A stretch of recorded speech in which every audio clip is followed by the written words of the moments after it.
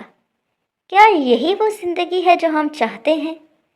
جاوید نے سر جھکا لیا۔ ناصر کی آنکھیں بھیگ گئیں۔ سلیم جو ہمیشہ بے رحم رہا، آج وہ بھی خاموش تھا۔ اس کے ذہن میں وہ خالی آٹے کا تھیلا تھا اور وہ عورت۔ کریم ظفر نے اپنی بات جاری رکھی۔ ہم نے جو لیا آج واپس کریں گے۔ جاوید بولا، ابا جان سب کچھ؟ ہاں سب کچھ۔ ناصر نے بعد میں حصہ لینا چاہا، لیکن اس سے کیا ہوگا؟ کریم ظفر نے کھڑکی کی طرف دیکھا۔ باہر دنیا ابھی بھی ٹھہری ہوئی تھی۔ شاید دنیا پھر سے چلنے لگے۔ کچھ دیر بعد وہ نکلے، لیکن اس بار لینے کے لیے نہیں، دینے کے لیے۔ سب سے پہلے انہوں نے غفران کاکا کے گھر کا رخ کیا۔ جمے ہوئے بوڑھے کے پاس کریم ظفر نے زمین کے کاغذات رکھے اور ایک رکا جو انہوں نے خود لکھا تھا، معافی نامہ۔ پھر وہ گئے اس عورت کے گھر جس کے پاس خالی آٹے کا تھیلا تھا۔ سلیم نے اپنے ہاتھوں سے گندم کی بوریاں ان کے دروازے پر رکھیں۔ اس کے ہاتھ کانپ رہے تھے۔ ناصر اس چھوٹی بچی کے گھر گیا جس کے ہاتھ میں پھول تھا لیکن پاؤں میں جوتے نہیں تھے۔ اس نے اس کے باپ کی زمین کے کاغذات دروازے پر رکھے اور ساتھ میں کچھ پیسے۔ جاوید گاؤں کے بازار گیا اور تمام دکانوں کی چابیاں اپنی اپنی جگہ پر رکھ دیں۔ بینک کا پیسہ واپس رکھا گیا، سونا واپس کیا گیا، اناج کی بوریاں گوداموں میں واپس گئیں۔ شام تک یہ کام چلتا رہا۔ یہ کام مشکل تھا، تھکا دینے والا تھا، لیکن ایک عجیب بات ہوئی۔ جیسے جیسے وہ دیتے جا رہے تھے، ان کے قدموں میں ہلکا پن آتا جا رہا تھا۔ جاوید کے لبوں پر پہلی بار ایک سچی مسکراہٹ آئی۔ وہ مسکراہٹ نہیں جو وہ لوگوں کو ٹھگنے کے لیے لاتا تھا، ایک اصلی مسکراہٹ۔ ناصر کے کندھے سے جیسے کوئی بوجھ اترا۔ سلیم نے پہلی بار محسوس کیا کہ سینے کا وہ پتھر جو ہمیشہ رہتا تھا آج نہیں ہے۔ سب کچھ واپس ہو گیا، لیکن ایک کام باقی تھا۔ ثنا نے یاد دلایا، ماسٹر ابراہیم۔ کریم ظفر نے سر جھکایا۔ ماسٹر ابراہیم وہ استاد جسے انہوں نے گاؤں سے نکالا تھا۔ وہ پہاڑی راستے پر جمے کھڑے تھے۔ کریم ظفر خود گیا۔ وہ استاد کے سامنے کھڑا ہوا اور پھر اس نے ایک کام کیا جو اس نے شاید اپنی پوری زندگی میں نہیں کیا تھا۔ وہ جھکا۔ ماسٹر ابراہیم کی زمین کے کاغذات، ان کے گھر کی چابی اور ایک خط جس میں لکھا تھا، ہو سکے تو معاف کر دیجیے گا، آپ کے بغیر یہ گاؤں اندھیرا ہے، واپس آئیے، بچے آپ کا انتظار کریں گے۔ کریم ظفر چیزیں وہیں رکھ کر اٹھا۔ اس کی آنکھوں میں آنسو تھے، لیکن یہ آنسو ندامت کے تھے، اور ندامت کے آنسو انسان کے دل کے بوجھ کو ہلکا کرتے ہیں۔ سب کچھ واپس ہو گیا۔ ظفر خاندان اپنی حویلی کے صحن میں جمع ہوا۔ سب تھکے ہوئے اور خاموش تھے۔ ثنا نے پانی کے گلاس لائے۔ پہلی بار آج ایک عجیب سکون تھا، نہ کوئی حساب، نہ کوئی منصوبہ، نہ کوئی چال، بس وہ لوگ تھے اپنے خالی ہاتھوں کے ساتھ، اپنے ہلکے دلوں کے ساتھ۔ اور پھر ہوا چلی۔ بارش جو 3 دن سے ہوا میں معلق تھی گر پڑی۔ پہلا قطرہ، پھر دوسرا، پھر تیسرا، پھر دھڑا دھڑ بارش شروع ہو گئی۔ پرندے چہچہانے لگے۔ وہ چڑیا جو 3 دن سے ہوا میں جمی تھی اچانک پروں کو پھیلا کر اڑ گئی۔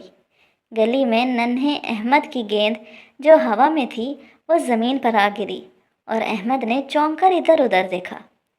غفران کاکا کی آنکھ جھپکی۔ انہوں نے اپنے ہاتھ میں کاغذات دیکھے، اپنی زمین کے کاغذات۔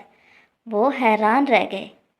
ندی بہنے لگی، درختوں کے پتے ہلنے لگے، دنیا جاگ گئی۔ گاؤں کے لوگ حیران تھے۔ انہیں کچھ یاد نہیں تھا، انہیں معلوم بھی نہیں تھا کہ وہ 3 دن سے جمے ہوئے تھے۔ ان کے لیے صرف ایک لمحہ گزرا تھا اور اگلے لمحے بارش ہو رہی تھی۔ لیکن انہوں نے ایک چیز ضرور محسوس کی، ان کے گھروں کے دروازوں پر، ان کے کمروں میں، ان کے صندوقوں میں وہ کاغذات، وہ پیسے، وہ سامان جو انہوں نے کھویا تھا وہ واپس تھا۔ ماسٹر ابراہیم کو پہاڑی راستے پر وہ خط ملا، وہ کاغذات ملے، وہ چابی ملی، اور وہ پلٹے گاؤں واپسی کے لیے۔ اور جب وہ گاؤں میں داخل ہوئے تو بچوں نے انہیں دیکھ کر دوڑ لگائی، ارے ماسٹر جی آ گئے۔ ظفر خاندان کی حویلی اب ویسی نہیں تھی۔ کریم ظفر صحن میں بیٹھا تھا جب غفران کاکا آیا۔ دونوں کے درمیان خاموشی تھی۔ پھر غفران کاکا بولے، سردار صاحب، جو ہوا میں نہیں جانتا، لیکن جو ہے وہ یہ ہے کہ آپ نے لوٹایا۔ اللہ آپ کو معاف کرے اور خوش رکھے۔ کریم ظفر کی آنکھیں بھیگ گئیں۔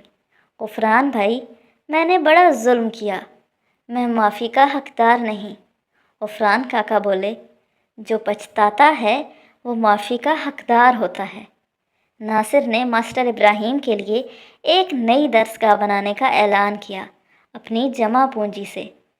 سلیم نے گاؤں کی نہر کا پانی سب کے لیے برابر کر دیا۔ مہینے گزرے، سال گزرے، چنار پور پھر وہی گاؤں بن گیا جو کبھی تھا، بلکہ اس سے بھی بہتر۔ ظفر خاندان اب بھی اسی گاؤں میں تھا، لیکن بدل گیا تھا۔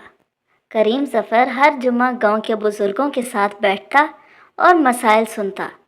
جاوید نے ایک چھوٹا سا کاروبار شروع کیا جس میں گاؤں کے نوجوان بھی شریک تھے۔ ناصر کی درسگاہ تعمیر ہو چکی تھی، اس کا اپنا بیٹا بھی وہیں پڑھتا تھا، اور ثنا، وہ اب اس گھر میں بیٹی تھی، بہو نہیں۔ کریم ظفر نے ایک دن سب کے سامنے کہا، اس گھر کو بچانے والی یہ بچی ہے، اور اس دن کے بعد سے اس گھر میں اسے وہ عزت ملی جس کی وہ حقدار تھی۔ تو پیارے بچوں، میرا آپ سے ایک سوال ہے، وہ 3 دن ظفر خاندان کے لیے سزا تھی یا رحمت؟ اس کا جواب کومنٹس میں ضرور بتائیے گا۔ اور آج کی کہانی سے ہم نے کیا سیکھا یہ آج آپ لوگ کومنٹس میں بتائیں گے۔ تو آج کے لیے اتنا ہی، کل ملیں گے ایک نئی کہانی کے ساتھ۔ تب تک کے لیے اللہ حافظ، فی امان اللہ۔